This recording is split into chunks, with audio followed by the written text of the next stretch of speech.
Bueno, vamos a tocar un poco el aspecto de hemorragias y sobre todo las hemorragias adquiridas. Vamos a ver algunos aspectos relacionados, cómo se va comportando la hemorragia, ¿no? Eh, Cosas, fisiologías básicas, pero vale la pena siempre tener presente.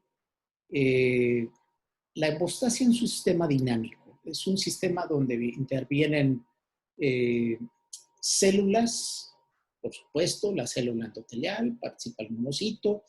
Podemos entrar en la controversia de las plaquetas. Bueno, las plaquetas participan importantemente, participan elementos, participan citocinas, por supuesto que participan proteínas, participan factores de la coagulación.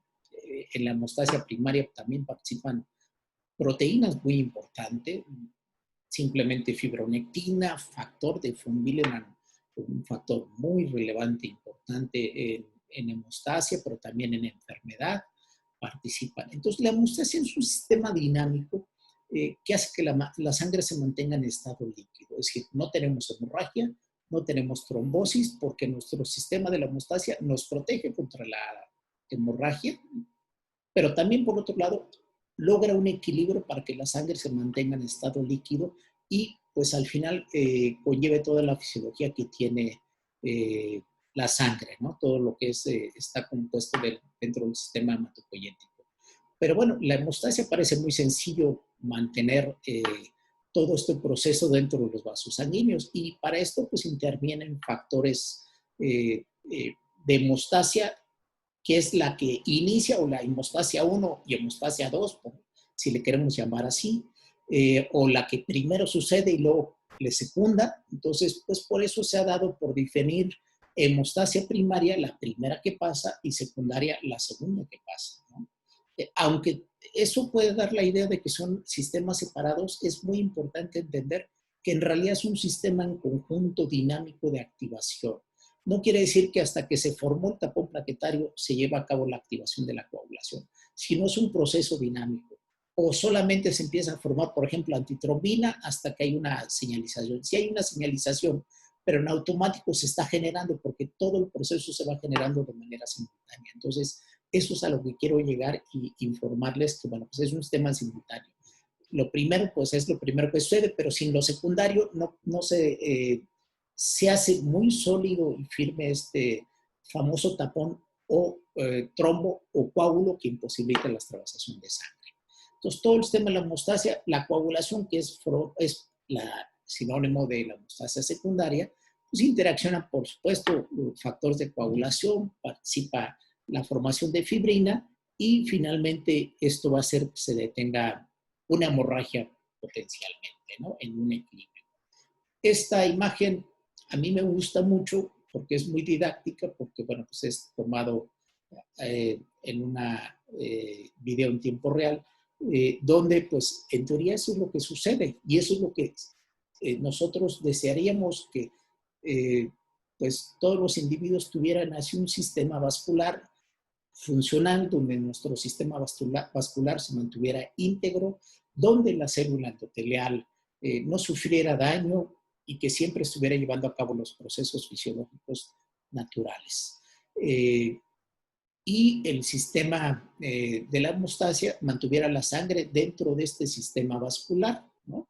Gracias al sistema, a la célula endotelial, al sistema endotelial, gracias a las plaquetas, mantuvieran continuamente este flujo sanguíneo dentro de la célula para que se llevara a cabo la función. Eh, para esto, pues no lo vemos, pero pues el flujo de sangre es laminar. En la parte central van glóbulos rojos, en la parte lateral leucocitos, y luego los que van prácticamente, los elementos que van friccionando con el endotelio van a ser las plaquetas, ¿no? Todo este juego de mecanismos tiene que siempre estar, son fuerzas antagónicas, unas pro y otras en contra, que al final lo que resulta es en un equilibrio que hace que la sangre se mantenga en estado líquido. En una hemostasia primaria, pues el endotelio, von Willebrand y plaquetas son fundamentales para llevar a cabo la función. El endotelio es una célula impresionante, la cantidad de funciones que tiene no solamente desde el punto de vista hemostático, que es lo que estamos viendo en este módulo, sino en realidad la capacidad que tiene en múltiples sistemas de vasorregulación, como célula que participa en el sistema inmune, en generación de citocinas, de receptores. Entonces, en realidad, es una célula muy vasta. Entonces, no solamente veamos que la célula endotelial es una estructura mecánica. Y por otro lado, en la hemostasia secundaria, pues tenemos fundamentalmente los factores de la coagulación, que normalmente están en forma inactiva, pero cuando se ha dado el momento, se activan y producen los procesos para llevar a cabo la activación de la coagulación y generar, por supuesto, de una manera regulada, de una manera controlada y de una manera temporal la activación de la coagulación, porque esto va a permitir el sellamiento de una herida y que permita potencialmente que se restablezca el flujo sanguíneo en ese vaso sanguíneo. Puntos importantes a recordar en el sistema de la hemostasia: básicamente funciona en la microvasculatura. Es decir, siempre está funcionando porque continuamente hay ruptura de vasos sanguíneos. En la microvasculatura, a nivel de capilares, arteriolas, hay ruptura de vasos sanguíneos, porque son tan pequeños que cualquier movimiento hace que haya ruptura de vasos sanguíneos. Y continuamente hay una activación de plaquetas, continuamente hay activación de plaquetas. También es así que en un sujeto sano determinamos marcadores de activación de plaquetas están presentes, determinamos marcadores de activación de coagulación están presentes, un sujeto le determinamos dímeros D están presentes, no van a estar negativos porque lo que nos está hablando es que el sistema está funcionando y funciona perfectamente necesario. Hay una base necesaria para permitir la vida. Y eso hace que el sistema de la hemostasia esté funcionando, ¿no?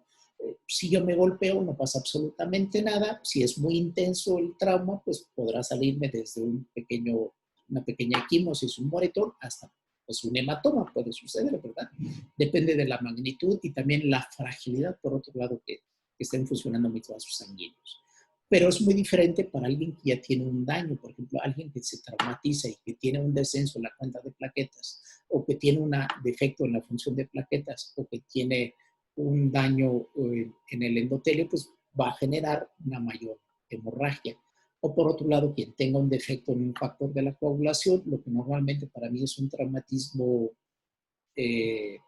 pues fuera de peligro en un paciente con hemofilia, por ejemplo, una hemofilia B, pues puede representar a veces la diferencia entre la vida y la muerte, porque un traumatismo, salgo, me tropiezo, me pego con la puerta, pues en un sujeto sano no pasa nada, que a lo mejor me salga un chichón, pero bueno, o sea, en un paciente con hemofilia, y que los hemos visto, es producto de una hemorragia intracraneal, que muchas veces, si no se trata de manera urgente, pueden ocasionar la muerte de un paciente. Entonces, todos estos ejemplos es para ver la trascendencia que tiene que la hemostasia funcione bien, tanto por un lado, porque estamos hablando del área de hemorragia, pero por otro lado, ¿qué pasa si el sistema del endotelio está enfermo? También se llama síndrome del endotelio enfermo y hay múltiples patologías que lo tienen.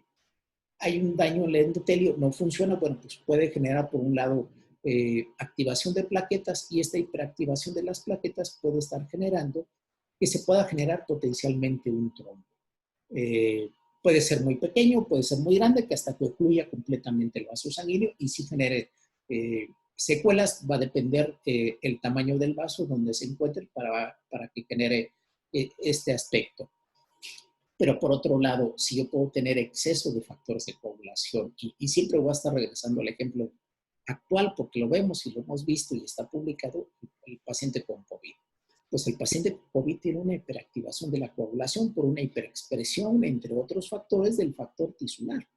Entonces, ¿qué es lo que genera? Pues no, se ha documentado perfectamente que hay una coagulopatía en el paciente con COVID. También hay trombosis venosas, hay trombosis arteriales en el paciente con COVID, pero bueno, hablaremos de una patología adquirida. Pero sí, y bueno, y por otro lado, en esta coagulopatía adquirida se ha visto que hay un exceso de factor 8, hay un exceso de factor de von Willebrand, entre otros aspectos. Entonces, quiere decir que veamos la diferencia entre el factor 8, simplemente en la elevación del factor 8, niveles arriba de 200, 300, se vuelve un marcador trombogénico. Y paradójicamente el descenso de factor 8 pues se puede comportar o podemos tener una hemofilia hereditaria o podemos tener una hemofilia adquirida. Entonces, es muy importante este equilibrio porque puede hacer por un lado que esta balanza se vaya al lado de trombosis o por otro lado que se vaya al lado de la hemorragia. Idealmente, es un sujeto sano, pues no tenemos hemorragia, no tenemos trombosis, nos traumatizamos en la vida diaria, nos traumatizamos, somos sometidos a cirugía, pues a veces por situaciones programadas o alguna cirugía de urgencia y la mayoría de las veces no pasa nada porque nuestro sistema funciona bien. Pero siempre hay que tomar en cuenta que hay que estar evaluando a los pacientes porque no sabemos en quién sí ni en quién no pueda estar sucediendo. Entonces, esta perspectiva general de la cual estamos hablando es muy importante para poder comprender muchos de los mecanismos que vamos a estar desmenuzando y conociendo para que les permita entender cómo se llevan a cabo todos estos conceptos básicos. Y seguramente esta diapositiva me gusta, la voy a seguir poniendo, refiriéndome al proceso fisiológico de la hemostasia, de que eso es lo que queremos ver en la mayor parte de los individuos. Perdón.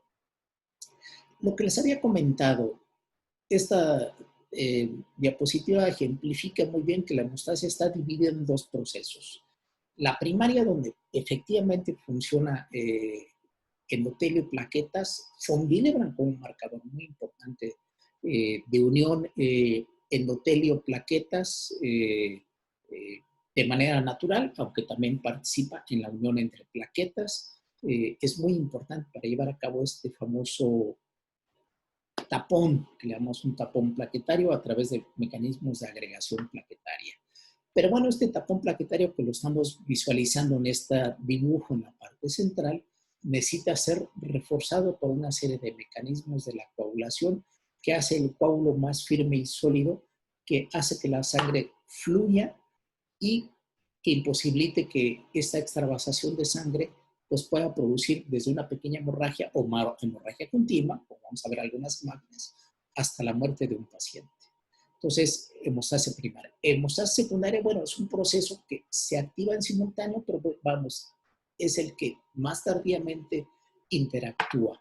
Depende fundamentalmente de factores de coagulación, ¿no? Los famosos proteínas, factores de coagulación, lo pongo aparte, no porque sea ajeno, sino el factor tisular es el gran iniciador de la coagulación, el que inicia el calcio como parte importante de los procesos enzimáticos, particularmente de las proteínas que son dependientes de calcio, como el factor 2, 7, 9 y 10, y por supuesto la superficie de fosfolípidos, que es donde se depositan estos factores para llevar a cabo todos los procesos que nos van a hacer la obturación del vaso sanguíneo para que al final haya este cese de la hemorragia. Pero bueno, siempre y me gusta enfatizar que la idea es no considerar que son sistemas independientes. Es un solo sistema, pero resulta muy útil desde muchas perspectivas, no solamente desde la perspectiva fisiológica, de desmenuzar que primarias, plaquetas, endotelio, y esto nos va a permitir ir estudiando progresivamente ello, o el factor de von Willebrand, que también es una proteína muy importante. No solamente para conocer los mecanismos también de los factores, sino también desde el punto de vista clínico y de laboratorio. Por ejemplo, si un paciente y ahorita vamos a ver unas imágenes, tiene púrpura, en automático yo sé que tiene un problema de hemostasia primaria, en general, digo, tácitamente. Si un paciente tiene hematomas o que tenga hemorragias de otra índole como artrosis o hemorragias en sitios de una punción, en automático yo voy a estar pensando que se trata de un problema de hemostasia secundaria. Entonces, el abordaje clínico de antemano ya es diferente. Y por lo tanto, también el abordaje del laboratorio va a ser totalmente diferente. Entonces, esto es muy importante también que lo entendamos. Y el comportamiento clínico, pues me va a llevar a que yo le tengo que hacer pues pruebas dirigidas a hemostasia primaria, porque si un paciente tiene púrpura y le pido tipos de coagulación y no le pido simplemente, por ejemplo, una cuenta de plaquetas, pues a lo mejor voy a estar errado en el diagnóstico. Entonces, sí ubicar las características clínicas para que con base a ello yo pueda definir cuál va a ser mi estrategia desde el punto de vista del laboratorio. Y bueno, ni qué decir la estrategia desde el punto de vista terapéutico. Si un paciente tiene un problema de hemorragia por púrpura, puede ser por una trombocitopenia, por supuesto. Entonces, bueno, el tratamiento va a ser específico según sea la causa de la trombocitopenia puede ser el uso de esteroides o alguna otra forma de terapia, o hasta si es una trombocitopatía y el paciente está sangrando porque tiene un vernaculiar o tiene una trombostenia de Glasman, pues específicamente ese paciente tendría que recibir probablemente transfusión de plaquetas, o si fuera trombostenia de Glasman, hasta factor 7 recombinante. Por otro lado, si el paciente tiene un problema de hematomas, bueno, pues habría que ubicar cuál es el defecto que tiene para darle tratamiento específico a este paciente. Puede ser deficiencia de factor 8 o deficiencia de factor 9. Entonces, tenemos que ponerle el factor específico por el cual ese paciente está deficiente. Entonces, este es un aspecto importante.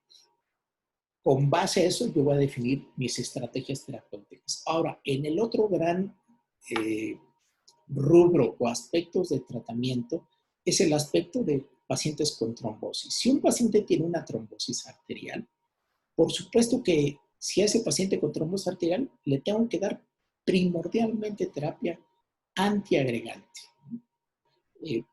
terapia antiplaquetaria, porque sabemos que lo que impera fundamentalmente en el tapón, en el trombo arterial es una gran cantidad de plaquetas. Es lo que particularmente se ha visto y se ha valorado.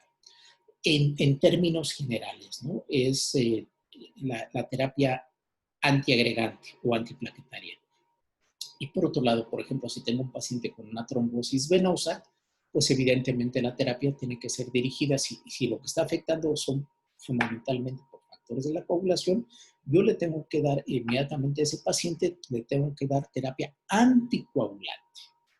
Son dos cosas diferentes. Ahora, si a un paciente que se puede beneficiar con anticoagulantes le doy aspirina, pues en automático estoy haciendo una mala praxis.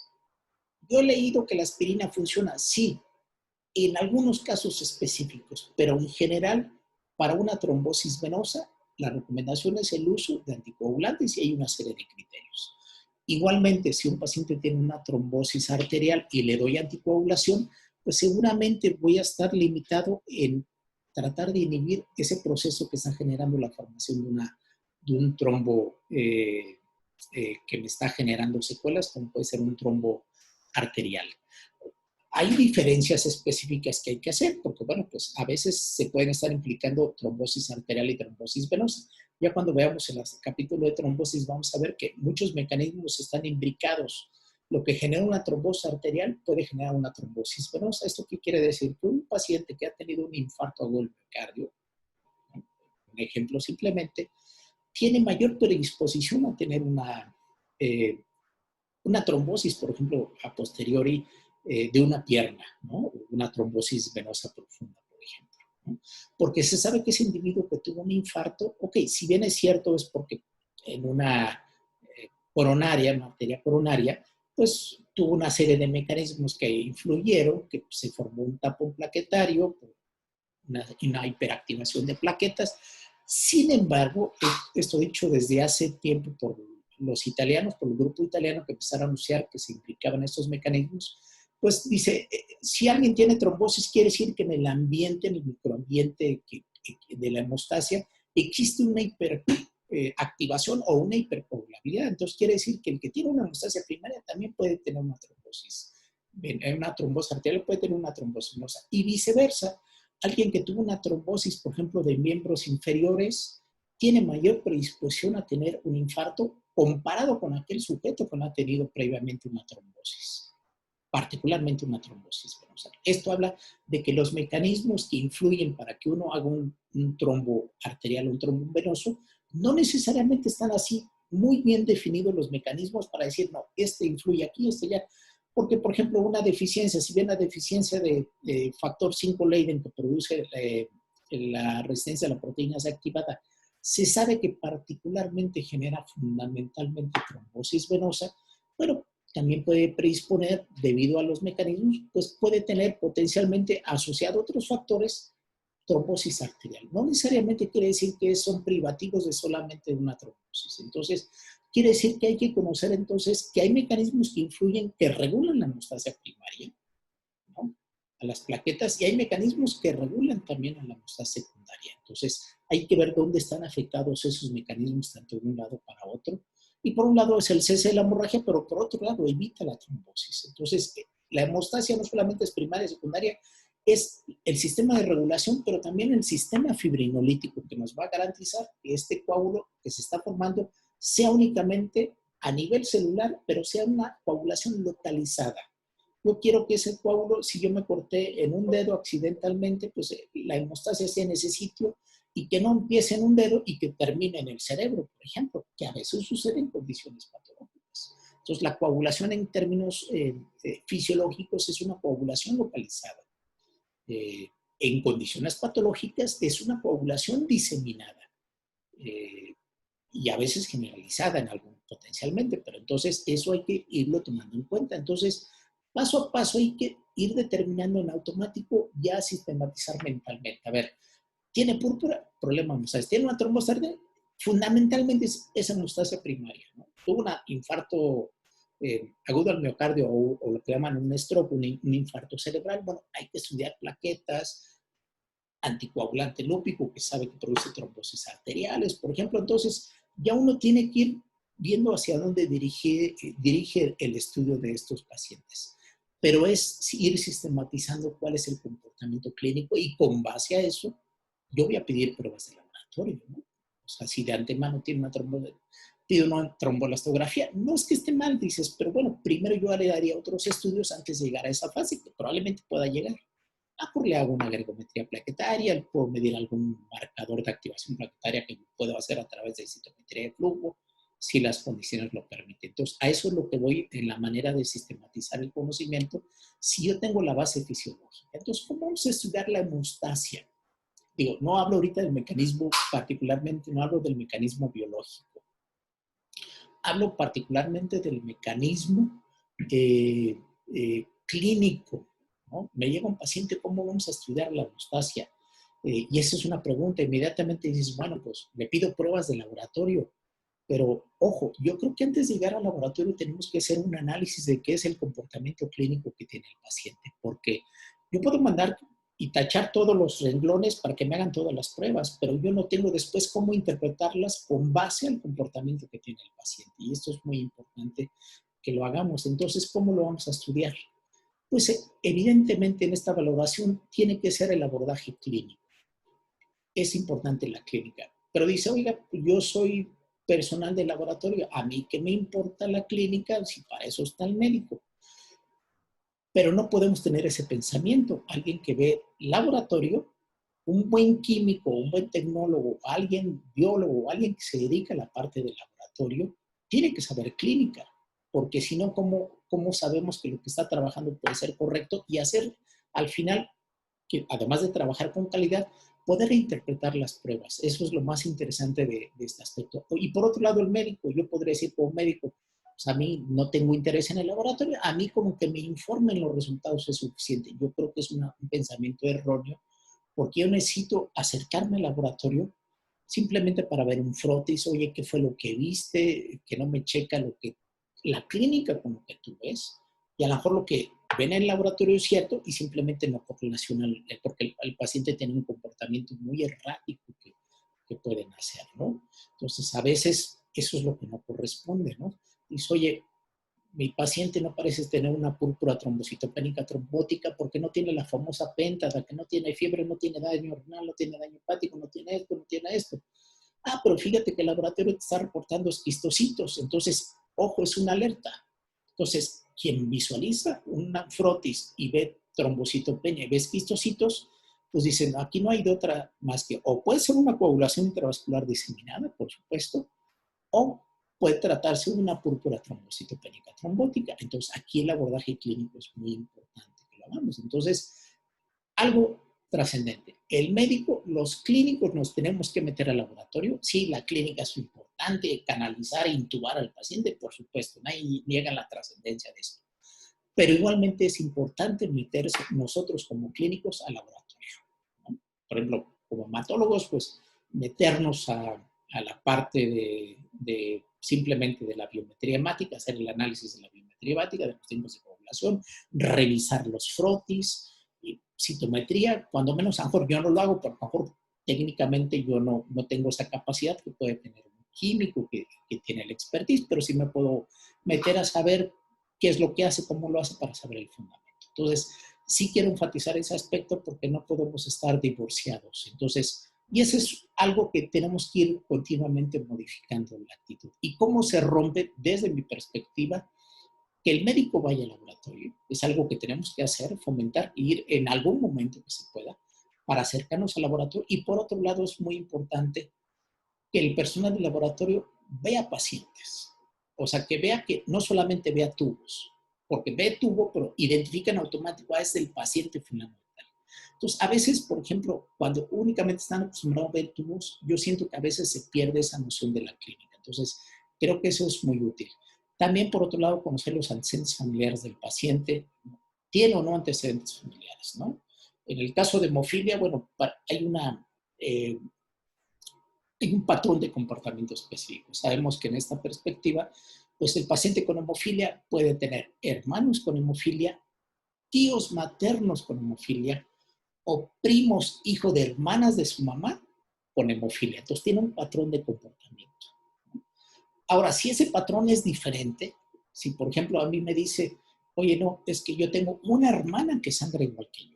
Dice, a ver, hay algo que no me checa, pues a mí, tú me estás diciendo que tienes hemofilia A y me dices que tu hermana y que una tía, o qué sé yo, que no correlaciona con el patrón de comportamiento de la hemofilia, aquí hay un error en el diagnóstico, porque probablemente se trate de una enfermedad de von Willebrand, que es una autosómica, que afecta igual hombres y mujeres. O por otro lado, habría que ver si el caso de un paciente con hemofilia, que incluso ha sucedido, puede tener hermanas que tienen fenómenos de la ionización extrema y que son portadoras de hemofilia, pero que potencialmente, dado su nivel de factor 8, particularmente el que me ha tocado ver a mí, se comportan no particularmente como un paciente con hemofilia, pero sí puede generarles incluso problemas de menorragias. Entonces, siempre estar alerta en ese aspecto. Los antecedentes personales es muy importante, saber si es un antecedente que si el paciente empezó a sangrar desde niño o recientemente, ¿no? Como ahorita les voy a poner el ejemplo de un paciente que un mes antes no tenía absolutamente nada y de un mes para acá tenía sangrados brutales. Entonces dices, este es un paciente que tiene un trastorno adquirido. Entonces, esto es muy importante saberlo distinguir en esos antecedentes, ¿no? ¿Cuál es el comportamiento que tiene? Si el paciente previamente ha sido intervenido quirúrgicamente, es muy importante y a veces omitimos esos datos importantes. Los obviamos, los pasamos. Simplemente la extracción de un dental es una manera de evaluar la hemostasia en vivo. Saber si después de una extracción no tuviste sangrado y además la boca tiene enzimas proteolíticas que están degradando el coágulo, es una buena manera de evaluar. Y en el caso de la mujer, siempre interrogar el comportamiento mes a mes de cuál es el comportamiento menstrual, porque es una manera de estar visualizando cuál es ese comportamiento que está teniendo. Entonces, estos son datos importantes de una buena historia clínica que seguramente muchos se nos pasa, ¿no? Porque a veces en el día a día omitimos eso, pero cuando a veces vemos pacientes y nos vamos en retrospectiva al análisis, dice, no, sí, es que a mí me pasó desde antes, ya tenía esto, entonces a veces el paciente no lo refiere como uno quisiera que lo refiriera, no tiene que ir y sacarle la información al paciente. Si ha sido transfundido, pues nos habla de una alerta, ¿por qué fuiste transfundida? ¿Qué pasó? Si fue por cirugía, si fue por sangrados, entonces esto saberlo.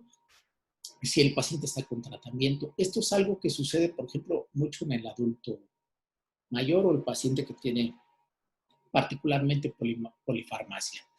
Que toma esto, que toma el otro, que toma 20 medicamentos, ¿no? Por poner un ejemplo, que tiene múltiples medicamentos, que tiene antihipertensivos, que tiene para la diabetes, que tiene para los lípidos, que tiene para las venas, que tiene para esto, que tiene calcio, que vamos, y los vemos de forma muy común.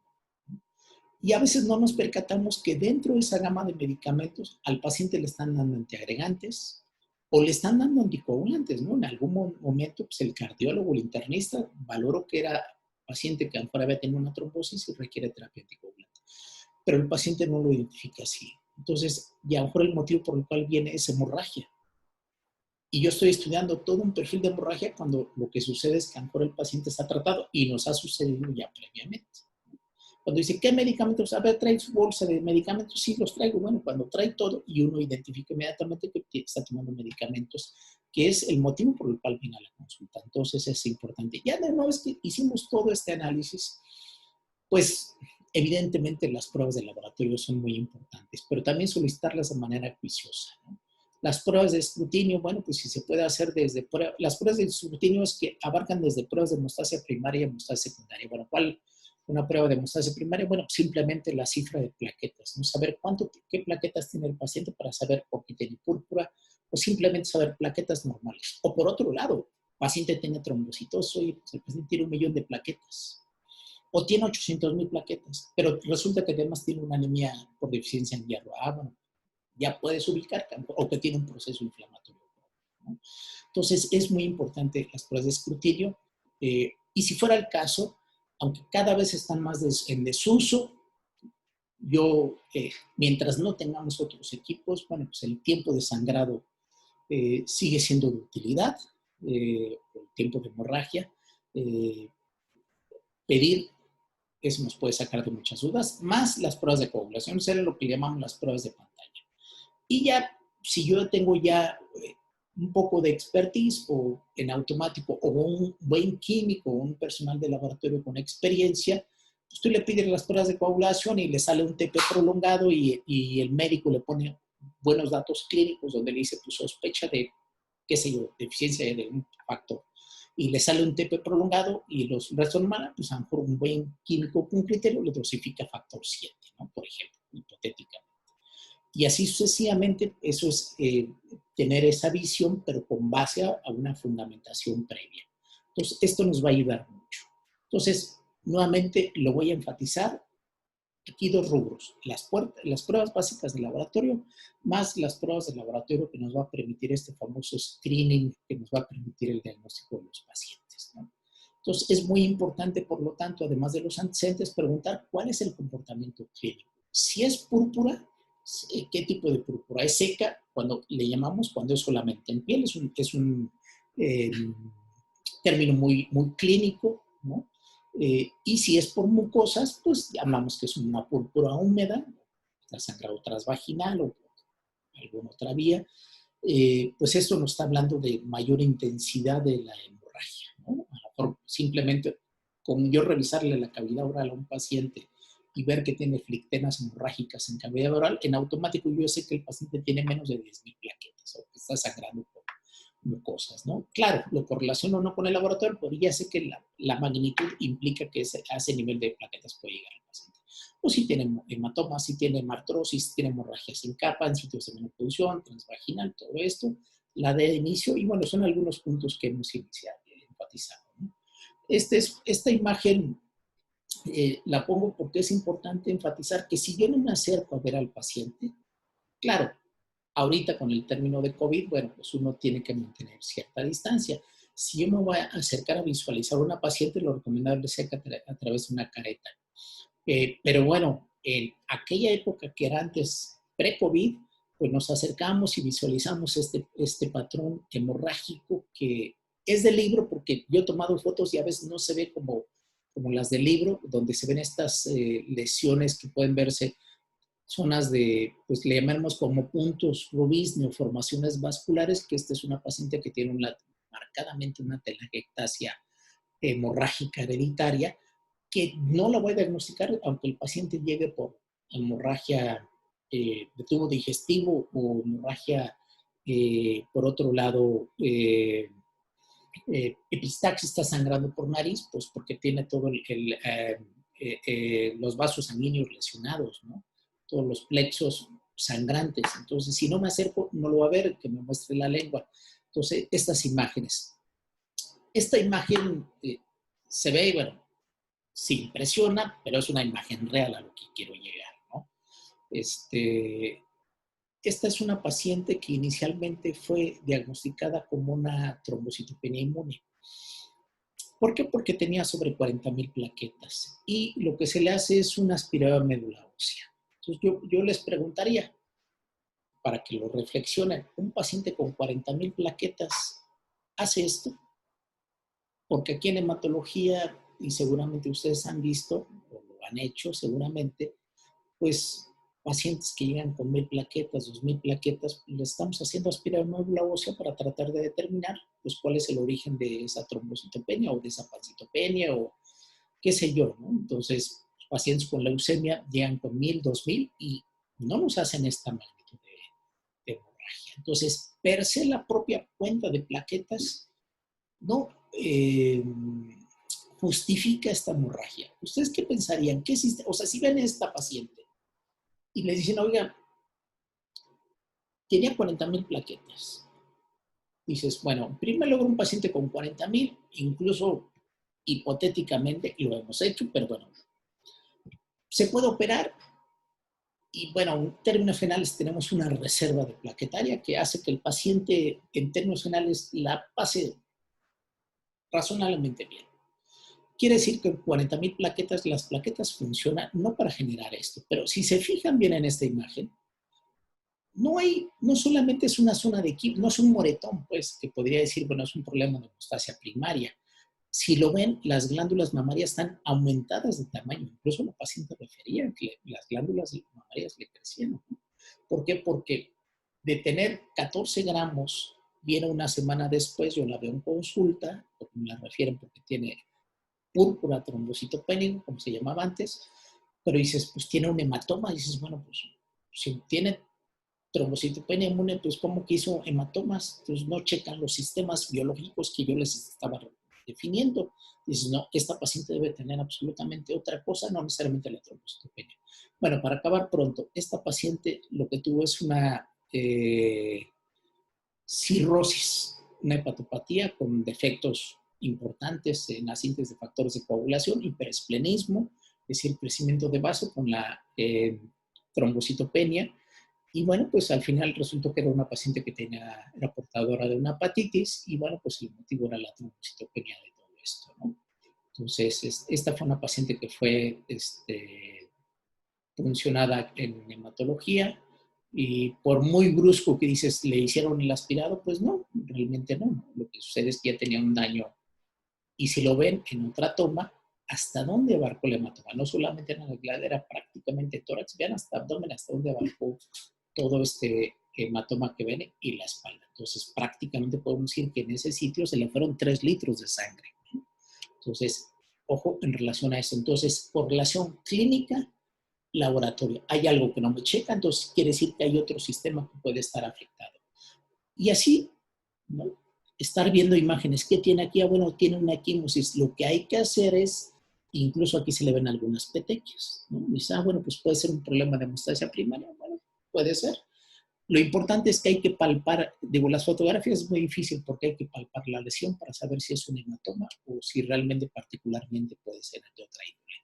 Por ejemplo, aquí se ven zonas purpúricas, acá se ven algunas zonas equimóticas, lo que hablaría de un trastorno de hemostasia primaria. Pero lo que llamaba la atención que era un paciente posoperado. ¿Y qué implica que tenga este sangrado? Ok, esta fotografía, a mí me gusta, la tomé hace años, porque pocas veces lo ve uno tan visual, pues tan práctico en la fotografía, donde se ve que la herida está escurriendo sangre. Y eso da una característica, déjame ver si aquí hay otra fotografía, creo que hay de frente, bueno, sí. Entonces, en la herida está escurriendo sangre. Ustedes lo ven aquí en las sábanas que no se las han cambiado. Por otro lado, se ve sangre. Esto habla, además de que haya trombocitopenia, por supuesto, ¿no? El hecho de que haya un hilo que esté corriendo continuamente de sangre, que el paciente tiene un estado de fibrinolisis, es decir, que se está lisando el coágulo y esta lisis del coágulo está haciendo que haya lo que coloquialmente se le conoce como hemorragia en capa, ¿no? La herida está continuamente haciendo este sangramiento, ¿no? Por otro lado, y ahorita vamos a ver que por ahí hay otra escena donde hemorragias en sitios de venopunción, porque no permite la fibrina, la fibrinolicina, que es la plasmina, que se forma el coágulo cuando llega y está continuamente destruyendo el coágulo. Y en la clínica vamos a ver esto. ¿Qué le podemos solicitar al paciente para determinar que es una actividad fibrinolítica? Bueno, le podemos pedir los productos de degradación, fibrina, no fibrina, donde podemos documentar que pues están presentes porque se están degradando estos productos por la plasmina, o lo que hacemos desde hace años que se describió, lo que también es una prueba cualitativa, es la lisis de globulina que la describió el doctor Fontcaula, que es esa prueba que seguimos haciendo donde se valora qué tanto se lisa con base al tiempo un coágulo, y eso se reporta de manera cualitativa en 1 a 2 cruces. Y es una manera de que yo puedo evaluar si el paciente está en un estado fibrinolítico, aunque de antemano que yo le ponga pruebas, le puedo ya de antemano estar poniendo el antifibrinolítico, como sería el ácido tranexámico, porque pues, el paciente indudablemente que está sangrando. Otro ejemplo, por ejemplo, también es aquí en el caso de este paciente. A lo mejor no lo ve aquí, pero si ustedes ven esta imagen, tiene una hemorragia, lo que vendría a ser en el cuello, la parte alta del cuello, que sería ejemplificando el piso de la boca. Y cuando le abre la boca, pues se le ve toda la hemorragia en lo que sería el piso de la boca, y que son estos hematomas disecantes que se ven en problemas de coagulación, en coagulopatías hereditarias o adquiridas. Y esto es muy importante que lo estemos valorando. Esto es muy diferente a estas flictenas hemorrágicas, que es un puntilleo hemorrágico que habla más de los problemas de trombocitopenia. Por ejemplo, este paciente anterior que les acabo de mostrar es un paciente con una hemofilia A grave. Este es otro paciente que empieza con una hemorragia en el piso de la boca, y este también indirectamente está hablando que el paciente tiene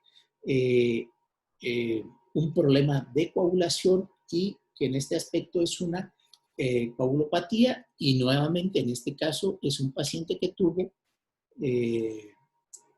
una hemofilia A hereditaria. ¿Lo ven? Y estos hematomas son muy peligrosos porque llegan a asfixiar al paciente. Entonces, cuando a ustedes les toque ver un paciente que llega a un servicio de urgencias a consulta con eso, inmediatamente el paciente tiene que ser hospitalizado y estar manejando la primera dosis altas de factor 8, bueno, la dosis al 100%, porque son hematomas que disecan. Y a veces el motivo por el cual en un paciente con hemofilia generó esto son infecciones de vías aéreas superiores, porque es lo que hace, pues el paciente empieza a estornudar o empieza a toser, y el toser rompe vasos sanguíneos, y quien ya tiene un sustrato, como es un paciente con hemofilia, una infección respiratoria, pasa eso, para que vean cómo en condiciones fisiológicas, alguien que tiene intacta su fisiología puede tener una tos terrible, creo que todos en algún momento hemos tenido, y a veces hasta puede expectorar cierta sangre, la ruptura de vasos sanguíneos.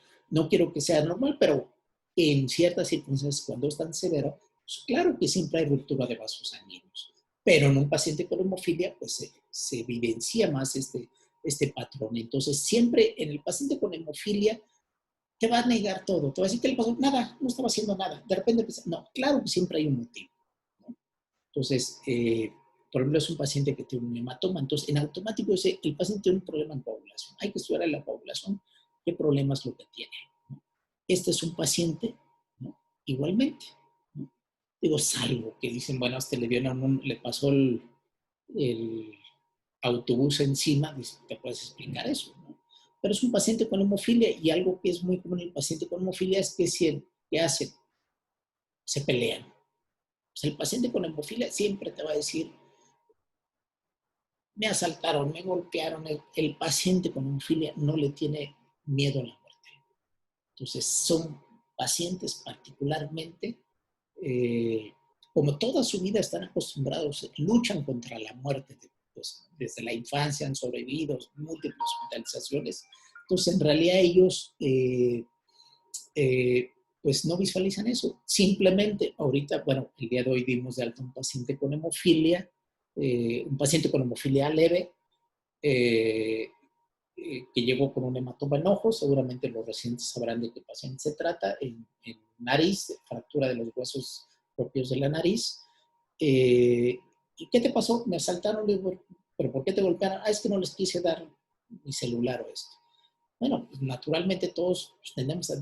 Y más un paciente con hemofilia, mira, llévense todo, pero esa es la actitud que quiero que aprendan, que es muy común en el paciente con hemofilia, ¿eh? Particularmente hablo del adulto, ¿no? El niño es otra cosa, pero el adulto es así muy temerario y van a haber hematomas y sangrados en sitios los más inespecíficos en ese aspecto, ¿no? Ahora, pasando, esta es otra imagen totalmente diferente. ¿Qué le vemos a este paciente comparado con las imágenes que acabamos de ver? Pues si vemos es un paciente que tiene lesiones purpúricas y lo ven, pues es una púrpura seca. Esto es una foto del libro porque es una púrpura vascular, una púrpura de Jenos, ¿no? Que son lesiones purpúricas que tienden a formar placas. Le llamamos lesiones primero en calcetín y luego en pantalón, así le llaman porque son lesiones simétricas y son ascendentes. Van subiendo de acuerdo a la magnitud. Entonces, la familia, claro que le impacta ver esas lesiones, porque pues inmediatamente empiezan, leucemia tiene mi familia, ¿no? Pero bueno, son estas lesiones que estamos visualizando lo que permite ver que en el fondo hay un problema de hemostasia primaria y en este caso del vaso sanguíneo. Es una púrpura vascular y hay N cantidad de púrpuras y entre las más común en niños y en adultos, ¿no? Entonces, bueno, pues algunos tipos de hemorragias, pues puede hacer que el paciente pueda llegar hasta hospitalizarse. Puede ser, a lo mejor nos interconsultan a terapia intensiva por trombocitopenia, pues a lo mejor la trombocitopenia es secundaria a un proceso séptico, a una coagulación intravascular diseminada. Por ejemplo, es una paciente que tiene una trombocitopenia de 5,000 y bueno, pues esta imagen se ve impresionante, pero cuando uno lo palpaba era una gran zona equimótica, o sea, en realidad no era hematoma. Entonces, el automático, aunque sea una zona extensa, básicamente es un defecto de hemostasia primaria y efectivamente únicamente lo que tenía esta paciente era un problema de trombocitopenia, ¿no? Aquí lo vemos, estas lesiones purpúricas que a veces son muy intensas, muy marcadas, cómo se logran visualizar, ¿no? Claro, es muy importante, uno las ve en fotografía, la otra es, hay que palpar esas lesiones, entonces uno identifica, bueno, pues este paciente que habrá tenido, se golpeó, se traumatizó, tiene insuficiencia venosa, o tiene, porque a lo mejor la imagen no logra, no se permite visualizar, o tiene a lo mejor ya una lesión crónica producto de una insuficiencia vascular, ¿no? Entonces, es importante. ¿Y cómo se aprende? Viendo, viendo, viendo, viendo continuamente lesiones, ¿no? Entonces, esto sucesivamente va pasando y siempre hay que estar comparando un brazo con el otro para ver si hay aumento de volumen. Habitualmente hay que aclarar que las lesiones purpúricas son lesiones que no duelen, ¿no? Uno las palpa, son lesiones no dolorosas, ¿no? Esto es muy importante dejarlo claro cuando, por ejemplo, hay una púrpura y uno le palpa la zona quimótica. Cuando son espontáneas, claro que si hay un traumatismo, bueno, pues hasta el que no tenemos púrpura, pues nos tocan y nos duele, pero de manera natural no duele. Esto hago referencia porque hay una púrpura dolorosa. O sea, hay una púrpura no dolorosa, ¿no? Y hay púrpuras que duelen las lesiones. Y eso, por ejemplo, la de Jenos en algún momento, como es una vasculitis, en algún momento puede doler. El paciente se queja de dolor. Incluso a veces hasta las lesiones pueden ser palpables. Pero en general no son lesiones dolorosas. Cuando las lesiones quimóticas duelen, siempre es una alerta. Y esta alerta fundamentalmente quiere decir que puede ser una púrpura psicógena. Cuando el paciente dice que le duele, incluso ese dolor es ardoroso. Incluso yo he tenido pacientes que te dicen, primero me arde y luego me sale la equimosis. Entonces, de alguna manera eso se ha venido, ya cuando haya la oportunidad de ver algunas púrpuras, llegado que estos pacientes, y es más común en mujeres, por cierto, esta púrpura de índole, eh, de índole, perdón, psicológico. Así que si tenemos una púrpura zika o seca, podemos emplear los dos términos, puede ser un defecto de hemostasia primaria, pues puede ser simplemente una púrpura de Jenos, por ejemplo, o una telangiectasia hemorrágica hereditaria, entonces puede ser un defecto vascular, yo le pido un tiempo de sangrado y le pido una cuenta de plaquetas. Igual si es una púrpura húmeda, ¿no? Hablaría simplemente que a lo mejor es la severidad es otra, ¿no? Pues podría haber primero verificar la cuenta de plaquetas y el frotis que no sea una trombocitopenia. Puede ser una trombocitopatía O potencialmente puede ser incluso una enfermedad de von Willebrand, porque la enfermedad de von Willebrand, cuyo defecto produce la deficiencia de factor de von Willebrand, puede producir este defecto en la función de las plaquetas y por lo tanto un defecto en la hemostasia primaria, producir hemorragia. Si el paciente tiene hematomas y martrosis, pues probablemente sean factores de coagulación los que están imperando. Si tiene hemorragias en sitios de venopunción, como los que vimos, pues evidentemente, aparte de las pruebas de coagulación, lisis de globulina en los productos de degradación. Si tiene trombosis, trombocitopenia, abortos, bueno, pues sabemos que puede cumplir algunos de los criterios o uno de los dos criterios clínicos para un síndrome anticuerpos antifosfolípido. Y si tiene trombosis, bueno, pues habría que pedirle dímeros D, marcadores trombogénicos, si no tiene anticoagulante lúpico, si tiene deficiencia de factor 12, pues a lo mejor lo que va a brotar que tenga el TTPA prolongado. Entonces son algunos de los aspectos que hay que estar valorando. Si tiene trombosis arteriales, pues a lo mejor puede ser desde hiperagregabilidad de plaquetas o algunas otras factores que estén influyendo. Pero no hay que descartar que este paciente no solamente viene con una manifestación, que es la hemorragia o la trombosis, puede acompañarse de enfermedad hepática. Entonces, a lo mejor el paciente puede tener estigmas ya de hepatopatía o puede venir con ictericia, por otro lado, o organomegalias, puede tener crecimiento de hígado y de vaso. Habría que descartar que no tuviera algún tipo de cáncer, alguna síndrome linfoproliferativo o mieloproliferativo. Si tiene petequias y equimosis, pues puede tener trombocitopenia, puede tener hemangiomas, por supuesto. Si tiene martrosis, hematomas, hemofilia. Si tiene infecciones, anemia, dolor, bueno, pues ya es otro rubro y puede tratarse hasta, pues, potencialmente una leucemia o, por otro lado, una síndrome de falla medular. Entonces, es muy importante identificarlo. Entonces, el tiempo de sangrado me valora una hemostasia primaria, sí, enfatizo. Van a haber muchos que están abandonando ya el tiempo de sangrado porque tienen mucha variación dependiente del operador. Muchos dicen que prefieren el PFA 100 y el PFA 200. También hay quien dice que pues no necesariamente el PFA 100 y el PFA 200 puede sustituirlo. Entonces, realmente no tenemos una prueba de oro para valorar hemostasia primaria. Simplemente lo tenemos que estar intuyendo. Puede ser la gregometría plaquetaria, según sea el caso. Pero bueno, yo simplemente les digo que yo sigo usando el tiempo de sangrado en aquellos pacientes con sospecha. La cuenta de plaquetas, pues eso nos va a permitir visualizar la cantidad, pero es muy importante también pedir el frotis de sangre periférico, porque a lo mejor puede estar asociado no solamente en las plaquetas, puede tener plaquetas gigantes, por ejemplo, ¿no? Y esas plaquetas gigantes, hasta que no se visualizan al microscopio, pueden estar pasando por otras células y no necesariamente pueden estar diagnosticadas.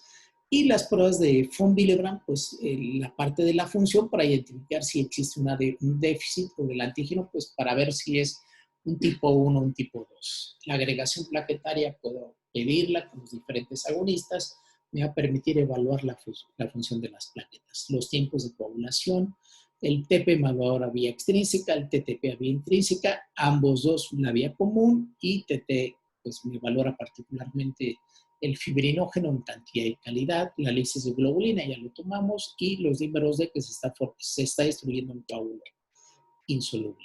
Esta es otra paciente, es una paciente que yo tenía hace tiempo, ya falleció, es una paciente con, pues por más que le intenté tomar foto, bueno, pues tiene número de telangiectasias, dos hijas también con telangiectasia hemorrágica, una de ellas ya falleció, la otra hija sigue viniendo, tiene los criterios de Curazao que se llaman para una telangiectasia hemorrágica hereditaria o también la enfermedad de Osler. Esta imagen ya la vimos. Esta es una paciente que tiene estas lesiones que uno diría, bueno, que la púrpura no se palpa, bueno, pero es que es una paciente particularmente diferente porque es una paciente que llegó con herpes zóster, que estaba con inmunosupresores, con trombocitopenia y bueno, pues tenía toda la lesión que normalmente son estas lesiones en racimos de uvas, pues donde llenas de, en lugar de material inflamatorio, pues estaban llenas de sangre.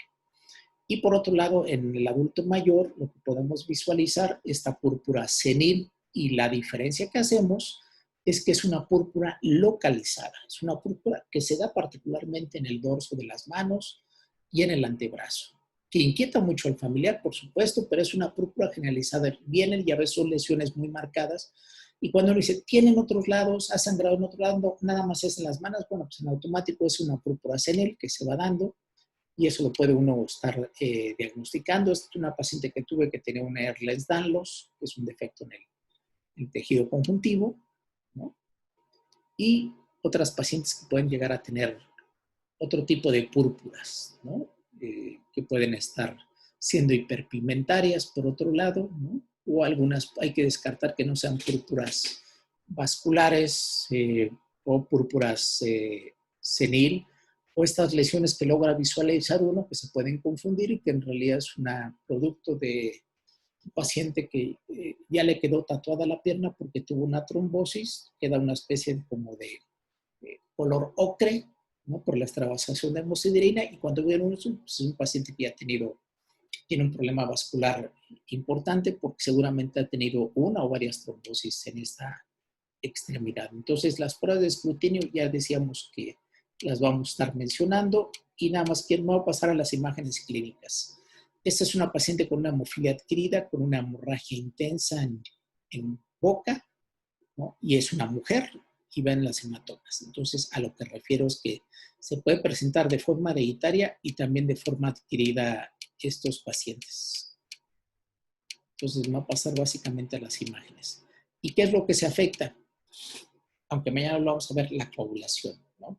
Esto lo vamos a desglosar, nada más lo que vemos, ¿no? Entonces, la coagulación que ha sido descrita, ¿no? Y que se valora básicamente a través de los tiempos de coagulación, la cascada me permite perfectamente evaluar desde el punto de vista del laboratorio cómo está funcionando, porque sabemos que el TTP me valora vía intrínseca, el TP vía extrínseca y los dos tiempos la vía común. Y el tiempo de trombina me va a estar evaluando particularmente el fibrinógeno en cantidad y en calidad. Entonces, este es un aspecto muy importante. Por ejemplo, ahorita les voy a mostrar las imágenes de un paciente que llegó súbitamente y que tenía TP y TTPA prolongado. Bueno, si tiene TP y TTPA prolongado, obviamente el defecto no está en la vía intrínseca, obviamente el defecto no está en vía extrínseca, pero lo más seguro es que el defecto sea en vía común. ¿Qué factores? Pues puede ser el factor 10, puede ser el factor 5, puede ser el factor 2, los que estén afectados y que esté provocando que este paciente tenga el alargamiento de los dos, porque recordemos que de acuerdo al modelo de la cascada es una Y donde tiene una vía común y que tiene dos brazos. Entonces la vía más larga que valora más factores es el TTPA y el TP valora la vía extrínseca, donde básicamente está valorando la actividad del factor 7. Entonces, esto es muy importante porque el modelo celular, me estoy adelantando, pero simplemente a manera de introducción, nos va a permitir evaluar sistémicamente el proceso de activación de la coagulación, ¿no? Hasta la formación de la fibrina. Si yo inhibo al factor 8 por anticuerpos, sea de manera hereditaria por un inhibidor, o por la presencia de un autoanticuerpo, si lo ven, no se forma trombina, es muy pequeña la cantidad de trombina y entonces, por lo tanto, se genera muy poca fibrina y el paciente empieza a sangrar y sangra continuamente. No es porque el paciente, por ejemplo, que tenga un defecto en la coagulación, no genere trombina, la genera muy poquito y por lo tanto genera muy poquita fibrina en general, ¿no? Entonces, por ejemplo, un paciente con hemofilia, ¿qué tiene? Pues en los pacientes que hemos tenido, pues tienen TTPA prolongado, porque el defecto de factor 8, factor 9, particularmente está en vía intrínseca. Ojo, esto no se nos debe de olvidar jamás, y esto es algo que comúnmente se le olvida al clínico, ¿no? Cuando uno pregunta, en hemofilia A, ¿qué tiempo está alargado? TTPA. Y hemofilia B, en automático contestan, TP no. Los dos están alargados están en vía intrínseca. Entonces, esto es muy importante. Entonces, esta es una paciente nuevamente con este famoso caso de hemofilia adquirida con lesiones multisistémicas, ¿no? Entonces, por ejemplo, este es lo que les comentaba, ¿no? Que tiene hemorragia en capa, ¿no? O sea, sigue sangrando, sigue sangrando, que además hizo un estado de fibrinolisis particularmente afectante. Otra paciente con grandes hematomas que parecen equimosis, pero hay que palparlas y es donde visualiza que abajo de esa lesión equimótica la presencia de un hematoma. El paciente que tiene hemorragia en el piso de la boca de manera adquirida o que tiene un hematoma en el pie, ¿no? Este es otro paciente. Este es otro paciente, ¿no? Y que tenía esta lesión, ¿no? Y si vemos esto, ¿en qué pensamos? Nuevamente en actividad fibrinológica. Es el último paciente que acabamos de ver recientemente. Creo que uno de los residentes estuvo conmigo que lo visualizamos. Entonces tenía este sangrado, ¿no? que habla de una actividad fibrinolítica. Y esto es inmediatamente identificarlo, ¿no? Además de que tenga las lesiones equimóticas o que tenga las lesiones hematomas, eso es lo que llega a suceder. Este paciente llegó hace unos días al servicio de urgencias. Este mismo paciente que les acabo de mencionar, este paciente, ¿no? Con estos hematomas, me voy a regresar un segundo, que hace unos días llegó con estos hematomas, estamos en el proceso del diagnóstico, es un paciente relativamente joven que súbitamente empieza con estos hematomas, con estas hemorragias, y evidentemente pues dice, de un mes para qué empezó absolutamente, o un mes, mes y medio, 6 semanas, empezó todo. Antes no tenía absolutamente nada. Entonces, evidentemente ha dado un trastorno adquirido. Entonces, fue un paciente que al final, lamentablemente, falleció en esta semana de una hematoma intraabdominal, ¿no? Llegó chocado y pues, el paciente falleció de una coagulopatía adquirida, ¿no? Que no nos dio tiempo de poder confirmarlo y evitar que se muriera a través dándoles factor 7. Y esto nos llega a suceder, entonces esto siempre va a estar al pendiente y por lo tanto siempre tenemos que estarle solicitando al laboratorio, necesitamos tener un buen laboratorio de hemostasia que nos permita eh, establecer el diagnóstico apropiado de los pacientes, complicados y no complicados, porque pues, al final nos llegan y nos van a seguir llegando. Entonces tenemos que estar preparando, visualizando todos los tiempos de coagulación desde esta perspectiva, ¿no? Entonces, con esto